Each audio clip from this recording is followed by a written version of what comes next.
The Adventures of Sam Spade, Detective. Brought to you by Wild Root Cream Oil Hair Tonic, the non-alcoholic hair tonic that contains lanolin. Wild Root Cream Oil. Again and again, the choice of men and women and children, too. Sam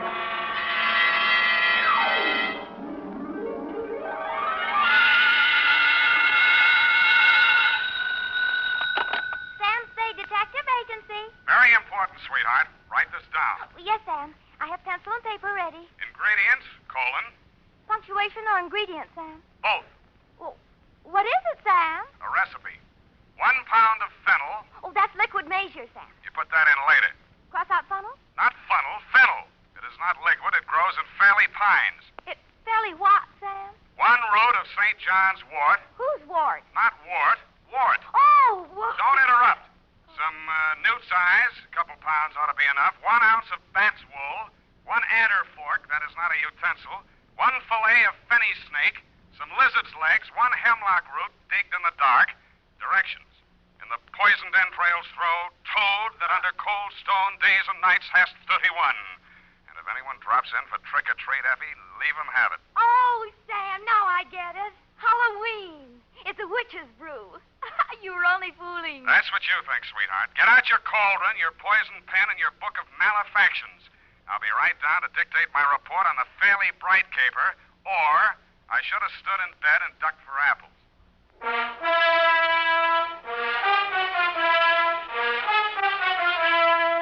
Dashiell Hammett, America's leading detective fiction writer and creator of Sam Spade, the hard-boiled private eye, and William Spier, radio's outstanding producer-director of mystery and crime drama, join their talents to make your hair stand on end with the Adventures of Sam Spade.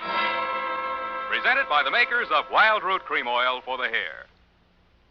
Are they saying this about you? There goes somebody who's really well-groomed.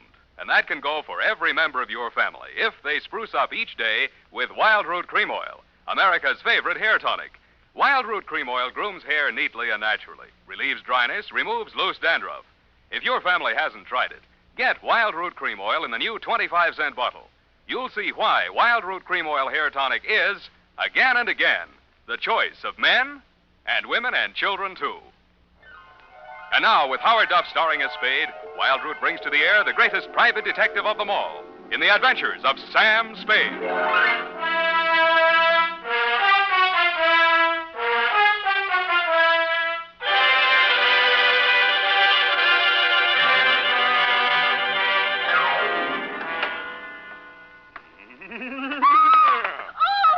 Is that the wind dying? Oh, no, it's only 2 devils that blow through a murderer's bones to and fro in the ghost's moonshine. Oh, Sam, take off that ridiculous mask. You look about as much like a demon. As a demon, check. Fly your broom into the adjoining office, sister, and we'll weave a few spells. Date, Effie. Yes, Sam. What is this thing on my desk? Looks like a pumpkin. It is a pumpkin. I made it this afternoon. Here, I'll light it. Well, isn't that cute? Isn't that cute? Eyes and nose and mouth. Looks like Lieutenant Dunne of Homicide. Well, thank you, Sam. Thank you. Well, I guess everyone knows it's Halloween, even if they don't listen to the radio. Shall we? We shall. Date, All Hallows Eve, 1948, to Hillary Bright, Esquire, number 13, Black Place, City. From Samuel Spade, license number 137596. Subject, the Fairly Bright caper. It was a fairly bright afternoon for the fog-bound Bay Area. There was no frost upon the pumpkin. In fact, as yet, no pumpkin. But I did see a black cat and several attractive wolf girls in broomstick skirts during the bus ride down the peninsula to your client's ancestral estate, Fairley Pines. A bat flew out of a hollow tree as I mushed up a road through some pine woods to the house. In the gathering dusk, I also observed the toad, a lizard, and a hooty owl, which, if memory serves, are staple ingredients for a witch's brew. Then I observed, hobbling out of the forest, an authentic hag. She was wearing a dusty black robe, a peaked black hat, and her matted gray hair coiled serpent-like around her evil countenance. She leaned on a gnarled staff of hemlock, fixed me with her yellow, glittering eyes, and said, "Hello, kiddo. "Yes'm." Which way's the house? Which house? Fairly Pines. lost my bearings, I did. I was looking for some fennel. Oh. I got the bat's wool right enough and newt's legs. Couldn't find no adder's forks, but reckon this here copperhead will do the trick. What are you going to do with all that stuff? It's for the brew. I'm the witch I hired for tonight. Name's Gudge. Born Sophia, but of course I don't have no Christian name anymore since I sold out to Old Scratch. Beat me down on my price, he did, too. Look at that wart on my nose. What nose? Huh? The house is up that way. Mind if I walk along with you, pretty boy? I don't like girls. Huh? No, not at all, ma'am. No need to be afeared.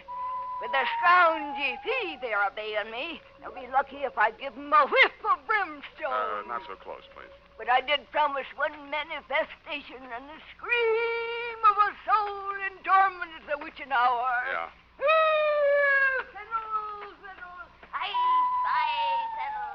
Ready or not, here I come. I'll shoot. Who is that? What's your hurry, sir? Where do I find Mr. Hillary Bright? Oh, you're the detective, Spade? Right. Oh, well, I'm Homer Langdon, attorney for the Fairley estate. Come along, I'll take you to him. Sorry for that challenge just now. Been hearing strange noises around the grounds. You notice anything peculiar as you came up the road? Well, there was an old lady. I use the term loosely. Looking for fennel? Yeah. That's the witch. Mr. Bright hired her for the party tonight. Takes her work kind of seriously, doesn't she? Well, you know how it is. Seasonal work. What does she do between Halloweens? Claims she hibernates. Gadophilia. Mrs. Fairley, Spade. She's eccentric. Don't let her know. Check. Oh, here I am, Homer. What was it you wanted? Oh, it's the man from the caterer. No, Ophelia. This is Mr. Spade, the detective that Mr. Bright employed. Oh, well, about that recipe for the aspic. Cook says she's never heard of putting fennel and lizard's claws in a tomato aspic. And Mr. Bright says hemlock is poison. You've got it mixed up, Ophelia. That's the recipe for the witch's brew. Well, anyway, the grocer says he doesn't stock them, so you'll have to garnish it with parsley. Ophelia, he's not the caterer. He's the detective. Oh! Well, keep your eye on those pumpkins. Mice, you know. Mice? You know, mice. Pumpkins? Where is that witch? I've got to tell her about the parsley. Oh, witch? Mrs. Witch! Where are you? Sad case, but harmless. Shall we go in? Yeah.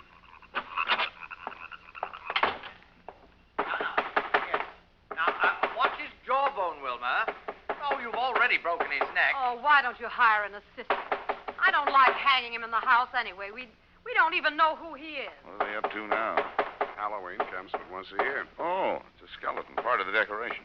Hillary, Oh, yes, Homer. I couldn't find the witch, but here's the detective. Ah, well, you can have the witch. I'll take him. Oh, watch what you're doing, Wilma. The ladder. Sorry. This just about completes the arrangements. Oh, this is Miss Wilma Fairley, for whom I'm managing this nauseous ball, Sam Spade. Hillary. Is that any way to speak about a girl's 5th engagement party? Forgive me if I'm guilty of understatement. Oh, fix that wire, Wilma. The top of Frankenstein's head's caving in. And look at that. The bolts are coming out of his neck already. Oh, well, come along, Spade. And I'll tell you how you fit into this mess. See you at the party, Sam. In here, Spade. Privacy. I don't think we're quite alone, are we? 99%. This is Fairley fiancé number 5, Ralph Cram by name. Oh, wake up, Ralph. Don't bother. He started the party a little early? Before lunch. But can you blame him? If I weren't a teetotaler, I'd be out staggering around the woods with that witch. Uh-huh. Now, what exactly is my assignment, Mr. Bright? I want you to be present at this miserable party tonight and pretend to have a good time. Why didn't you hire an actor? This is a new kind of masquerade ball. Even I have a unique problem here. A Halloween party combined with a party announcing the engagement of a socially prominent young woman. Well, naturally, the press will be on hand. They always are at my parties. But I doubt if any of the invited guests will show up. That's where you come in. You're one of the uninvited guests. I don't get it. Well, it's very simply this. I have a reputation to maintain. I'm sure you have better things to do than read the society page, so I'll explain. I believe some ill-informed columnists have referred to me as the male Elsa Maxwell. That's not true. She is the male Hillary Bright. Female, that is. Anyway, you're a professional party giver, is that it? Exactly. What's the matter with Wilma? Why won't anybody come to her party? Because everyone on the guest list is either a relative or a friend of some poor swain she has jilted on the very steps of the altar. Oh, now I get it. Exactly. Now, as to the party. Masquerade. Natch. What else can you have on Halloween? Figures. Yes. If anyone came, they'd probably be dressed as witches or pumpkins, which is dull enough in itself. Quite so. But the Fairleys and their immediate circle will undoubtedly trot out their moth-eaten Beaux-Arts costumes. Old Langdon as Louis XIV. Wilma and her mother trying to look like Greek goddesses and some old drapes from a Fanchon and Marco idea. What about the boyfriend here? Well, you can see how hideous it's all going to be. And Life magazine has promised to cover it. Well, I simply had to do something. What about the boy? I think it's the party idea of the year. 20 uninvited guests who will come as themselves. Who's my date, the witch? Oh, isn't she priceless? You know, I thought of burning her at the stake as the grand climax of the evening. I've got matches. No, I decided against it. It's too messy. Well, it sounds like loads of fun, Mr. Bright, but I'm afraid you called the wrong detective. Now, so wait a minute, please. Hear me out. Now, there's method in my madness. I believe I mentioned 20 uninvited guests. Who were coming as themselves, yes. Exactly. Well, I've gone to a great deal of trouble and expense getting together a really colorful group. All authentic types. A gangster, a shrimp fisherman, a swami, 3 bubble dancers, a gypsy, a paroled axe murderer, a sandhog.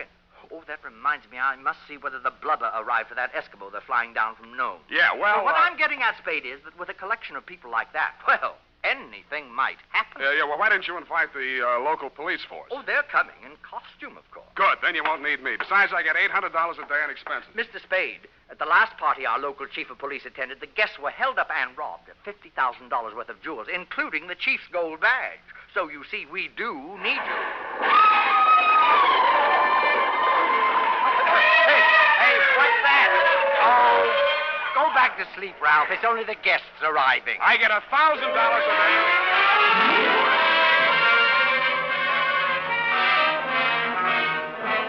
You were right. You did need a detective. In fact, you could have used several others. First, the pickpocket you'd invited lifted the police chief's wallet. The axe murderer chased the witch up a tree. And the gangster and the cowboy tried to shoot it out over one of the bubble dances. After I'd foiled a safecracker in the act of blowing the vault in the library, things quieted down, and everybody formed a circle around a bonfire. All right, quiet, please. Quiet, everyone. Quiet. I just love these. Mrs. Fairley has a very important announcement to make. Ophelia? She was here just a few moments ago. Well, have you seen her around Langdon? A few minutes ago, she said she had a headache and went upstairs to get some aspirin. Sam, I'm worried about Mother. Would you mind going upstairs to see what she's up to? She's been behaving so strangely tonight. She's been behaving strangely. Sure, Wilma. I'll be right back. Come along, let's get on with it. A witch. Urgent! You stand over here. Here? No, bring your broom. That's it. And don't look so pleasant. You're supposed to be evil. Beware! Those not wearing toad bane is subject to warts. There's evil in this place tonight. Blood on the stone, blood in the cauldron.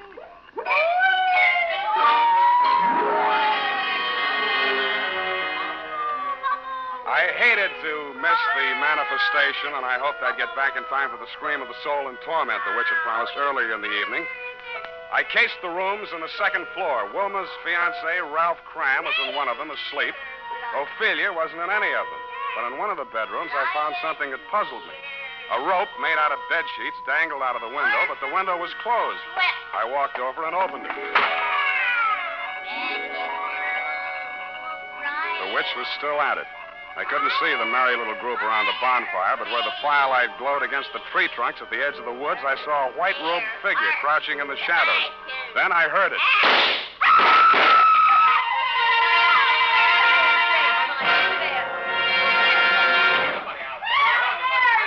Heard them all in the house. On a hand. Don't let any of them get away. Right, Chief. All right, folks, you'll have to step inside. Why? Come on, step in. That's Wilma, Spade. She's dead. Somebody shot her. She was sprawled on her face at the foot of a big pine tree at the edge of the clearing. A single slug had entered her body just below her left shoulder blade.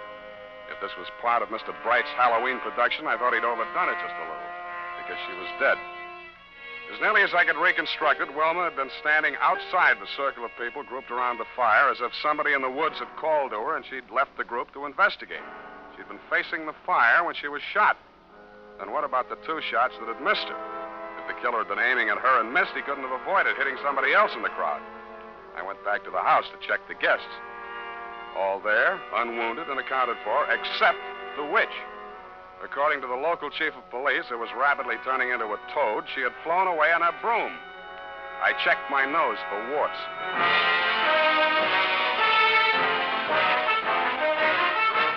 The makers of Wild Root Cream Oil are presenting the weekly Sunday adventure of Dashiell Hammett's famous private detective, Sam Spade.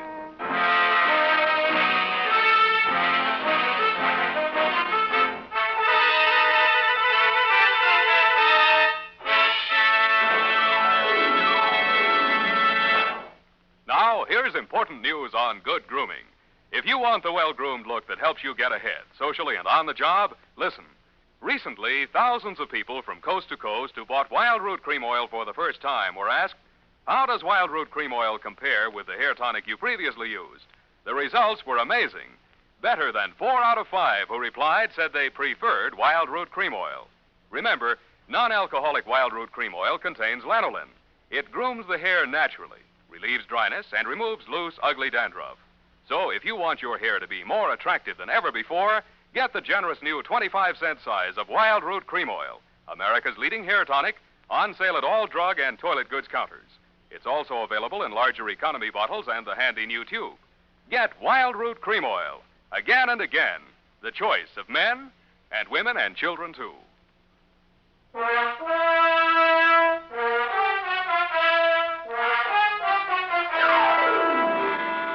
And now, back to the Fairly Bright Caper. Tonight's adventure with Sam Spade.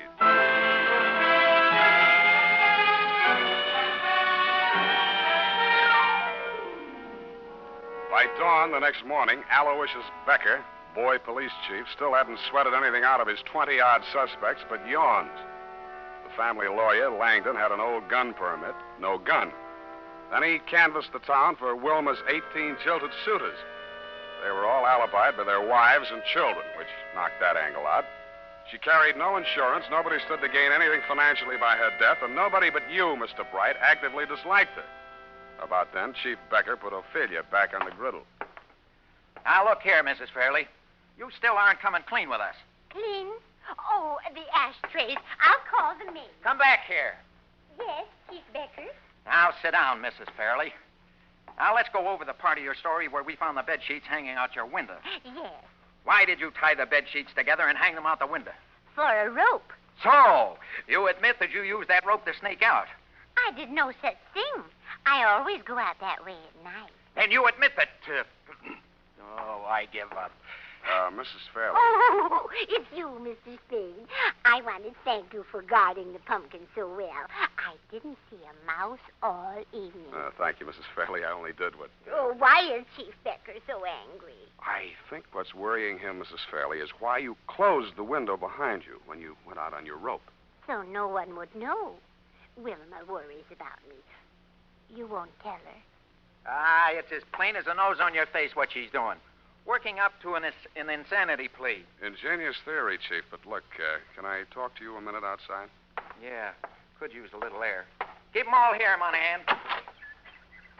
Look, Chief, why don't you lay off that poor old dame? She's Oh. too vague, disorganized. It took Yeah. a marksman. The way the wound was, no point of exit, just puncture the wall of the heart and stop. The low-velocity impact. Sure. A what? It had been fired from about the maximum range of a .38 pistol. He'd have to figure on the drop in trajectory as the bullet slowed down. It was either a trick shot or one that just connected accidentally. By the way, we only have your word for it that you were upstairs in the house when those shots were fired. You carry a .38, don't you, Spade? What kind of gun do you carry, Chief? Yes. Well, we'd better wait till ballistics sends back the report on the slug. Gosh, if we could only figure out where she hid the gun. Don't look now, Chief, but that witch is back again. What? Pretty boy, where have you been? I've been looking all over for you mortals. You're going to have a good deal of explaining to do, lady. Why did you fly away like that last night? I had to see to my cauldron. And a good thing I did, too. Look what I found in it. No wonder my manifestation didn't work.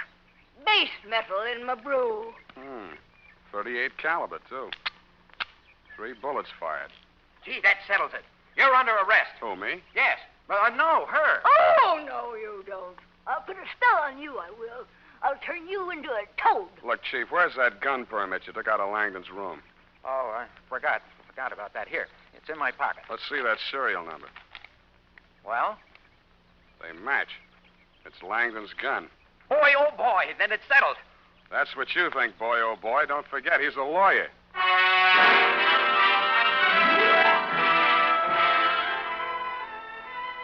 I headed for the woods. I found the spot where I'd seen the figure in white crouching just before the shots were fired. A little way back in the woods, I found footprints. French heels, short, mincing stride. Following along behind them was another set, flat soles, long, manly stride. The mannish footprints followed the feminine footprints almost to the clearing and then stopped. The feminine footprints went on straight to the spot where Wilma had fallen. I knew that no woman had been over this trail since the murder except the witch, who probably had cloven hoofs. Her cauldron had vanished, but the fire was still smoldering. I kicked through the ashes. I didn't know what I was looking for, but I found it. I raked it out with a stick and prodded it. The blackened outer layers crumbled away. It had been a raging bonfire, but there are few things harder to burn than a telephone book. The middle pages were yellowed from the heat and seared around the edges, but they were still intact. There was a hole punched in the middle of each page.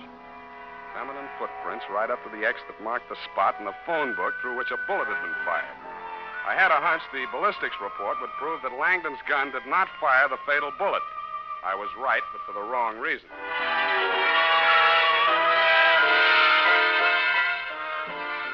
Yeah, you can't get around it, Chief. Ballistics don't lie. You can see here. You don't even need a magnifying glass. Take a look there. Don't have my glasses. Well, you ought to be able to feel it. 2 big ridges on the test slug. The other one's almost smooth. Rust pits wouldn't make a ridge like that, would they? No, we figure they must have used a faulty cutter at the factory when they rifled the barrel. Well, that settles it. That and those women's footprints and that phone book all point to Mrs. Fairley. What's about a phone book?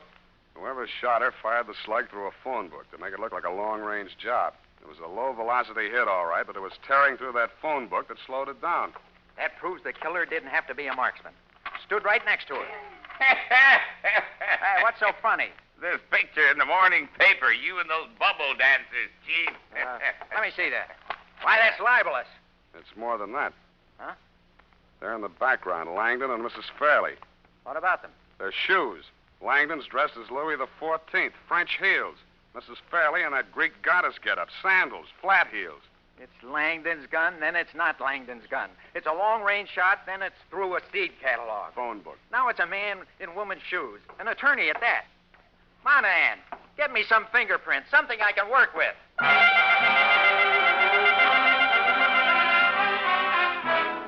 I didn't blame the chief. My somersaulting clues were getting me dizzy, too. So far, Langdon, like the good lawyer he was, had kept his mouth shut, which meant nothing one way or the other. That was smart. But he disposed of his gun by throwing it in the witch's cauldron, which was stupid. A, because it was sure to be found, and B, because there was no reason for hiding it anyway. But two stupid sometimes make us smart. If he wanted it to be found, he must have had a story ready in case he had to talk. If I were in that spot, my story would have been that I fired those shots into the woods after the fleeing killer. But I didn't know how I would explain the fact that only 3 shots were heard, one of which killed Wilma. Then I thought of those 2 ridges on that test slug. 2 ridges, 2 shots into the woods. This time, I did know what I was looking for. They were buried deep in the soft trunk of a pine tree near the ground. I dropped to my knees and dug. I got the first one out and was looking at it. It was a misshapen hunk of worthless lead. Something embedded in the side of it glittered in the sun like a diamond. In fact, it was a diamond. Then it stopped glittering. Something behind me had come between it and the sun. I flopped on my side and rolled over. I grabbed his legs and tripped him. Then I saw his face. It was Langdon. I was halfway to my feet when his foot caught me where it hurt and my legs doubled up. I tried to keep moving and get my gun out at the same time. He was on his feet again before I was, so I fired without aiming from flat on my back. It only scorched his coat, but it stopped him a second. He swung his gun up, and I got ready to jump him. But I didn't have to. A pointed black hat rose up out of the brush behind him. Something flashed in the sun, and he collapsed. Put a spell on him, I did. With this here magic wand. Blunt instrument to you, sonny. Thank you, Mrs. Witch. Guards is the handle, son, which is my profession. Well, boy, that was a close call. Put the cuffs on him, Monahan. Hey, what are you doing? No, Monahan, not Spade. Langdon there. Been following him since I found out he was wearing women's shoes. Well, that settles it, eh, Spade? Yeah, but you'll need this. What is it? A jeweled bullet. A slug with a diamond set in it. Come on, hero. It's the master clue of this caper. Oh, yeah, the master clue. You better come along, too, lady, for questioning. What? We'll book her for a vagrancy if we need it. Oh, no, you don't. I'll turn you into a toad. You don't believe me, do you? Hoppy toad, warty and green. Feel anything? Well, on second thought, I reckon she's harmless, poor old soul. Soul, indeed. Ain't got any. I sold out to old Scratch 30 years ago come next Halloween. See you then, sonny. Go home and gargle.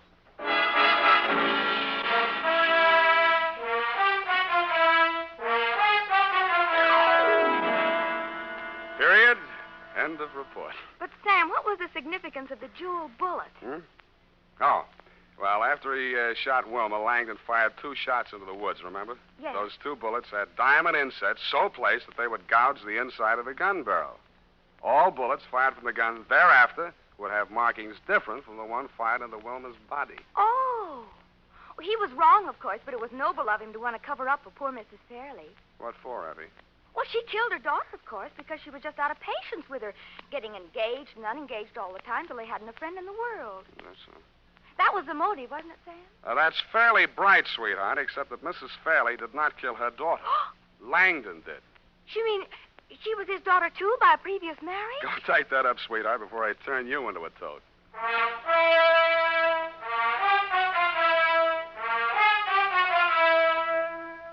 And now, listen to this. For here's a good tip. Spruce up right, spruce up now with Wild Root Cream Oil Hair Tonic. Wild Root Cream Oil grooms your hair neatly and naturally, relieves dryness, removes loose dandruff. Get the 25-cent Get Acquainted bottle or the large economy size. And ask your barber for a professional application of Wild Root Cream Oil Hair Tonic. Again and again, the choice of men and women and children, too. Well, here it is, Sam. Of course, you know best, but Mrs. Fairley was the only one with a motive. Unless Mr. Bright was secretly in love with her and wanted to marry her himself. So he killed her. That was fairly bright. Or her fiancé. What happened to him? He woke up and went home.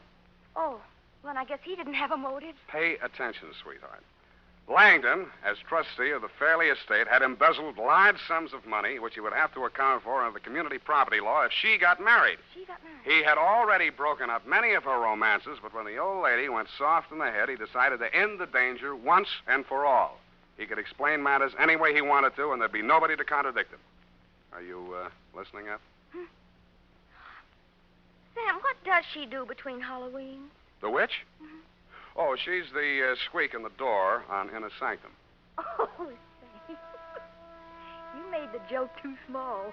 Well, good night, Sam. Good night, sweetheart.